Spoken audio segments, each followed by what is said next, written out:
Good morning everyone. Welcome back on Social Squad. In this video we will discuss about UPGDC का जो exam हुआ है 15 मार्च of 2022 को, उसमें जो 30 क्वेश्चंस थे जीएस पेपर से रिलेटेड, उन सारे क्वेश्चंस को हम डिस्कस करेंगे। और इस वीडियो में जितने भी जीएस के क्वेश्चंस हैं मोस्ट प्रोबेबली उनके आंसर्स ठीक ही होंगे। अगर किसी क्वेश्चन को लेकर मुझे डाउट होगा तो उसको हम डाउट सेक्शन में रख लेंगे। और पीएससी का अगर की जब आंसर की आएगी और उसमें जब भी आंसर उसको क्लियर करेंगे तो उनको मैं कमेंट सेक्शन में मेंशन कर दूंगी। तो अभी के लिए हम इसको चेक करते हैं। आप लोग देख लें, इसको मैच करके देख लें और आप लोग बताएं कि आपके कितने आंसर्स ठीक हो रहे हैं। और किसी भी आंसर को लेकर आपको कोई डाउट है तो आप लोग उसको भी कमेंट सेक्शन में मेंशन कर सकते हैं। So let's start. Question number 1, which one of the following rivers originate from the sacred tank of Multai. तो इसका जो राइट आंसर है दैट इज़ ताप्ती, और इसको हम बोलते हैं तापी भी बोलते हैं हम इसको। Question number 2, which one of the following is not correctly matched. Article 52 election of president, article 51A fundamental duties, article 154 executive powers of state, article 165 advocate general for the state. तो ये तीनों ऑप्शंस ठीक हैं। इसका जो answer गलत है that is article 52। Election of president article 52 में नहीं है, आर्टिकल 54 में है। आर्टिकल 52 में पोजीशन ऑफ प्रेसिडेंट है। Question number 3, the ancient monuments preservation act was passed during the tenure of which governor general. तो इसका जो राइट आंसर है दैट इज लॉर्ड कर्जन। 1904 में ये एक्ट आया था। Question number 4, with reference to entropy when energy of the system increases which one of the following statement will be corrected. तो अगर energy of the system increase होगी entropy में तो entropy of the system भी increase होगा। तो इसका जो राइट आंसर है वो ओनली 1 होगा। Entropy of the system decrease नहीं होती है। Question number 5, with reference to Marathas which of the following statement are correct. तो इसमें ऑप्शन है option number 1, Marathas collected revenues as chauth and sardeshmukhi. ये बिल्कुल ठीक है। ये यूपीपीएससी में भी, यूपीपीसीएस का जो एग्ज़ाम था आई थिंक 2019 का पेपर था, 18 या 19 का, उसमें भी ये क्वेश्चन आया था। एंड सेकंड ऑप्शन है Marathas participated in the second battle of Panipat in 1761। तो थर्ड बैटल ऑफ पानीपत हुई थी 1761 में, सेकंड बैटल ऑफ पानीपत नहीं हुई थी, इसलिए जो इसका ऑप्शन होगा वो होगा ओनली 1। क्वेश्चन नंबर 6 में मैच द फॉलोइंग है कि कौन सी माइंस किस स्टेट में है। इसमें आप देखेंगे कि बेलाडीला मध्य प्रदेश, चिकमंगलूर कर्नाटका, मयूरभंज उड़ीसा, सिंहभूम झारखंड। तो ये जो तीनों ऑप्शन है, चिकमंगलूर कर्नाटक में है यस, मयूरभंज उड़ीसा में है, सिंहभूम झारखंड में है, लेकिन बेलाडीला मध्य प्रदेश में नहीं है।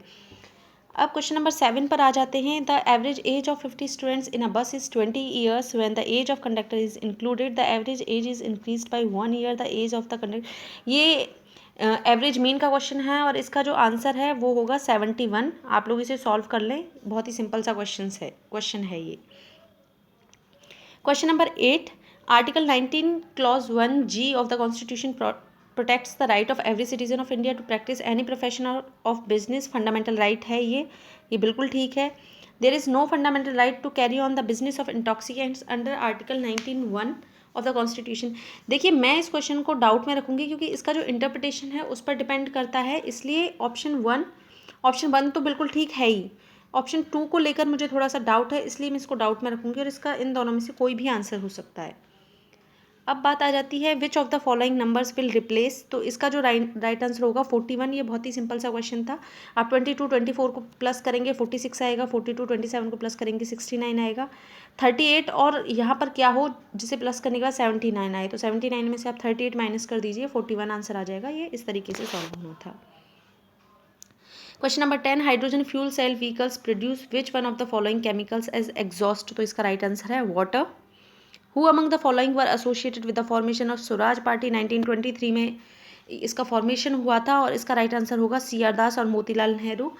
ये जो मॉडरेट्स थे उन्हीं के बीच में आपने पढ़ा होगा स्वराजिस्ट और नो चेंजर्स, दो में ये मॉडरेट्स का जो ग्रुप था डिवाइड हो गया था और इन लोगों के बीच में थोड़े से मतभेद थे इस चीज़ को लेकर कि हमें कांग्रेस को पार्टिसिपेट करना चाहिए कॉन्स्टिट्यूएंट कमेटीज़ में या नहीं करना चाहिए, उनको ब्रिटिशर्स का साथ देना चाहिए या नहीं देना चाहिए, उस चीज़ को लेकर डाउट था।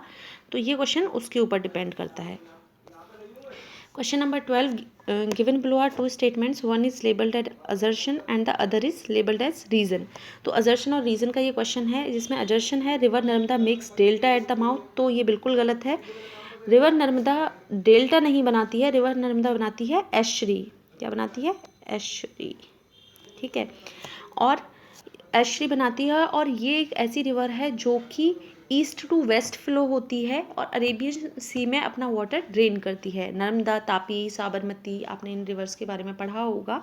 इसका एक निमोनिक्स भी है सामंत, जिसमें साबरमती, माही, नर्मदा, तापी, इन सारी रिवर्स को हम रखते हैं। एक लोनी रिवर भी है जो कि वह रन ऑफ कच्छ में ही ख़त्म हो जाती है। So statement 1 will be wrong and statement 2 will be right. Yes, it flows through a rift valley, तो इसका डी ऑप्शन होगा। ये क्वेश्चन जो है इसको आप लोग सॉल्व कर लें। इसका राइट आंसर 6 होगा, बिकॉज 6 जो है यहाँ किसी भी उसमें गिवन नहीं था, इसलिए। Question number 14, right of equality article 14 to 18, yes it is right. Right to religious freedom 25 to 28 में है। Right to cultural and educational freedom 29 to 30 में है। बट राइट अगेंस्ट एक्सप्लॉयटेशन 22 नहीं है, ये 23, 24 है।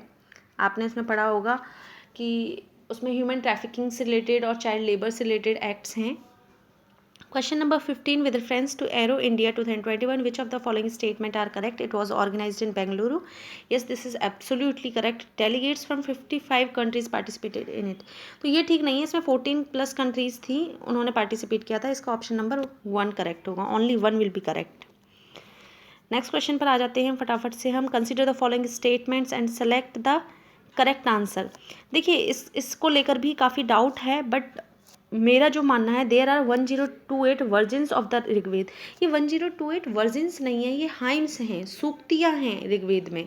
तो अब इसमें दिया है एक, हिंदी में भी अगर आप पढ़ेंगे 1028 संस्करण, तो संस्करण नहीं है। संस्करण का मतलब तो हो जाता है पार्ट्स, यानी कि उनको हम किताबों के संस्करण आते हैं ना, एडिशंस आते हैं, अलग अलग आ रहे हैं, तो वो एक तरीके के पार्ट्स हो जाएंगे उसके। लेकिन 1028 पार्ट्स नहीं है, वो उसमें हाइम्स हैं, सूक्तियाँ हैं। तो मेरे हिसाब से ये ऑप्शन गलत होना चाहिए, और इसके भी यहाँ पर इसका सिर्फ दूसरा स्टेटमेंट ठीक होना चाहिए कि ऋग्वेद को अष्टक भी कहा जाता है। नेक्स्ट क्वेश्चन पे आ जाए हम। Who among the following has been appointed as India's new director general of military? तो इसका राइट आंसर है BS Raju. Which one of the following statement correctly explains the meaning of deflation? तो deflation का मतलब होता है, देखिए इन्फ्लेशन और डिफ्लेशन आपने पढ़ा होगा। इन्फ्लेशन का मतलब होता है कि वैल्यू ऑफ मनी जो है वो डिक्रीज हो जाती है, आपको ज़्यादा पैसे देकर कम चीज़ें मिल रही हैं। लेकिन डिफ्लेशन में क्या होता है, वैल्यू ऑफ मनी जो है वो इंक्रीज हो जाती है। तो इसका राइट आंसर जो है वो ऑप्शन ए होगा। आपने पढ़ा होगा ना, इन्फ्लेशन को हम लेमे लैंग्वेज में हम महंगाई बोल देते हैं कि हम बहुत सारे पैसे दे रहे हैं लेकिन हमें सामान नहीं मिल रहा है। डिमांड एंड सप्लाई के बीच में जो वेरिएशन होता है उस टाइम पे हम इन्फ्लेशन का कॉन्सेप्ट देते हैं, एंड उसके जस्ट अपोजिट डिफ्लेशन का कॉन्सेप्ट होता है। नेक्स्ट क्वेश्चन को देखें। The ratio of boys and girls in school from 2017, इसका जो राइट आंसर है दैट विल बी 3:1। आप लोग इसको सॉल्व कर लें। Balban was member of Turkan Balban was member of Turkan ए चहलगानी। तो yes, this was a right statement, ये बिल्कुल ठीक है। He secured very important place due to his calibre, ये भी बिल्कुल ठीक है। लेकिन इसका रीज़न ये ठीक नहीं है, इसलिए जो इसका आंसर होगा वो होगा ऑप्शन बी। नेक्स्ट क्वेश्चन पर हम आ जाते हैं। 21 जो क्वेश्चन है वो बहुत सारे एग्जाम्स में पहले रिपीट हो चुका है PSC के में, तो जिन्होंने प्रीवियस ईयर क्वेश्चंस करे होंगे उन लोगों ने इसको ठीक कर लिया होगा। Acid present in the gastric juice that is hydrochloric acid. तो ये आई थिंक इसी से ठीक हो रहा था, नहीं इसमें एक और ठीक करना पड़ेगा। इसके साथ 2 स्टेटमेंट रॉन्ग हो गए थे। कंपाउंड प्रेजेंट इन बोन्स, तो बोन्स के लिए कैल्शियम फॉस्फेट, इसको आप लोग कर ही लेंगे। आप इससे 2 ऑप्शंस को आप इस कैल्शियम फॉस्फेट से भी क्रॉस कर सकते थे, क्योंकि आप लोगों ने पढ़ा होगा कि जब हमारी बोन्स वीक होती हैं तो हम कैल्शियम की टैबलेट्स लेते हैं, या फिर उनके लिए हम कैल्शियम के लिए हम दूध भी पीते हैं, मिल्क सजेस्ट करते हैं, वाइट प्रोडक्ट्स जितने भी हैं उनको सजेस्ट करते हैं डॉक्टर। तो इसलिए हम इन 2 ऑप्शंस को गलत कर देते हैं। फिर आता है सोरिंग ऑफ मिल्क और एसिड प्रेजेंट इन विनेगर, तो इसका ऑप्शन हो जाएगा लैक्टिक एसिड और इसका ऑप्शन होता है एसिटिक एसिड, और इस बिहाफ पर इसका राइट आंसर होगा option number C। 2, 3, 4, 1। Next question, Challenger Deep, Dolphin Rise, Challenger Rise, Chagos Ridge, ये थोड़ा सा डिफिकल्ट क्वेश्चन था और इसका आंसर होगा option number B, 4, 3, 2, 1। Next question देखते हैं, which one of the following parts is not correctly matched? Antilia Mukesh Ambani Jasprit Bumrah की वाइफ हैं, संजना गणेश नोवावैक्स कोविड-19 बिल्कुल ठीक है। इंदु मल्होत्रा कमेटी जो है वो justice Indu Malhotra committee women's cricket से रिलेटेड नहीं है, बट ये बहुत ही रिसेंट में अभी करप्शन चार्जेस से रिलेटेड बनी थी, ये उससे रिलेटेड है। लेकिन इसमें मेरे को ये संजना गणेश से का वाला ऑप्शन तो बिल्कुल समझ में ही नहीं आया, इन्होंने किस बिहाफ पे इस तरीके के क्वेश्चंस भी फ्रेम करते हैं, इन्हें कोई ऑप्शन नहीं मिल रहा है क्या। नेक्स्ट क्वेश्चन को अगर हम देखें, मैच द फॉलोइंग ही है ये, एक्वाकल्चर, फ्लोरिकल्चर, सेरिकल्चर, विटिकल्चर, ये भी फेवरेट टॉपिक है और इससे रिलेटेड क्वेश्चंस आते रहते हैं यूपीपीएससी के एग्जाम्स में भी। तो इसका जो राइट आंसर है 4312 होगा। एक्वाकल्चर रिलेटेड है, यस, फिशरीज से। फ्लोरिकल्चर जो है वो फ्लावर से रिलेटेड है। सीरीकल्चर जो है वो रिलेटेड है सिल्क से, एंड विटिकल्चर रिलेटेड है ग्रेप्स से। नेक्स्ट क्वेश्चन को देखें आप, क्वेश्चन नंबर 25, हाल ही में से किस संस्थान ने एक नया ड्रोन अनुसंधान केंद्र खोला है? ऐसा कौन सा इंस्टीट्यूट है जिसने ड्रोन रिसर्च सेंटर ओपन किया है? तो वो है IIT Roorkee. Most of the desert plants bloom during the night time because, तो इसका जो राइट आंसर होगा, their blooming is controlled by low temperature. Next question देखें हम, tree is related to root as smoke is related to which one of the following? तो इसका जो right answer होगा वो होगा फायर। कुछ लोग कह रहे थे कि इसका राइट आंसर चिमनी होना चाहिए, तो देखिए चिमनी कैसे हो जाएगा, आप लोग बताइए। ट्री जैसे रूट से रिलेटेड है, यानी कि किसके बिहाफ पर डिपेंड है, ऐसे ही स्मोक किस पे डिपेंड है? फायर से ना, कि फायर चाहे किसी में भी हो, चाहे चिमनी में हो, चाहे किसी फैक्ट्री में हो, चाहे आप हम चूल्हे के लिए हमने एलपीजी गैसेस की हम इसलिए बात करते हैं, तो मतलब उसका जो रूट कोज है वो क्या है? वो फायर है, ना कि चिमनी। तो इसका जो राइट आंसर होगा वो होगा option number C. Zulu tribe जो है that is found where it is found, तो ये मिलती है साउथ अफ्रीका में। नेक्स्ट क्वेश्चन आता है, which one of the following countries is not part of Quad group? तो इंडिया, जापान, ऑस्ट्रेलिया ये हैं क्वाड का पार्ट, और एक और ऑप्शन होता अमेरिका, लेकिन कतर इसका पार्ट नहीं है। नेक्स्ट क्वेश्चन को देखें हम, मैच द फॉलोइंग ही है कि फ्रॉन जो है वो किससे रिलेटेड है? Water, gas, rocket, soldier.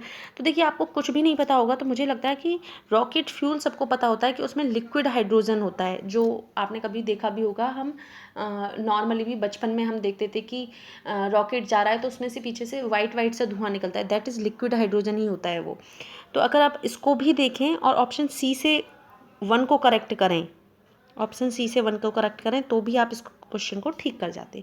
तो ये 30 क्वेश्चन थे, यूपीपीएससी जीडीसी के एग्जाम में आए थे। ये सारे बहुत ही इंपॉर्टेंट क्वेश्चन हैं। जिन लोगों ने इस पेपर को अटैम्प्ट किया है वो लोग चेक कर लें, जिन लोगों ने ये पेपर नहीं भी दिया है वो भी आने वाले एग्जाम्स के लिए इन क्वेश्चंस को देख लें। ये बहुत ही इंपॉर्टेंट क्वेश्चन होने वाले हैं और ये क्वेश्चंस रिपीट भी होते हैं। इसमें से 3-4 क्वेश्चन ऐसे हैं जो कि हर एग्जाम्स में रिपीट होते हैं।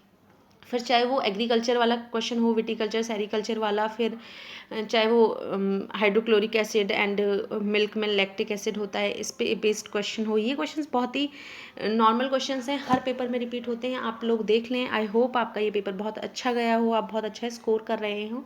And thank you so much for watching this video. और मैं बाकी के भी टेस्ट पेपर्स पे इस तरीके की वीडियोज़ बनाती रहूँगी, तो आप लोग चैनल को सब्सक्राइब करना बिल्कुल ना भूलें। और अगर आपको ये वीडियो पसंद आती है तो लाइक ज़रूर करें, और किसी भी तरीके का आपको डाउट लगता है तो कमेंट सेक्शन में मुझे ज़रूर बताएं। Thank you so much, tata, bye bye.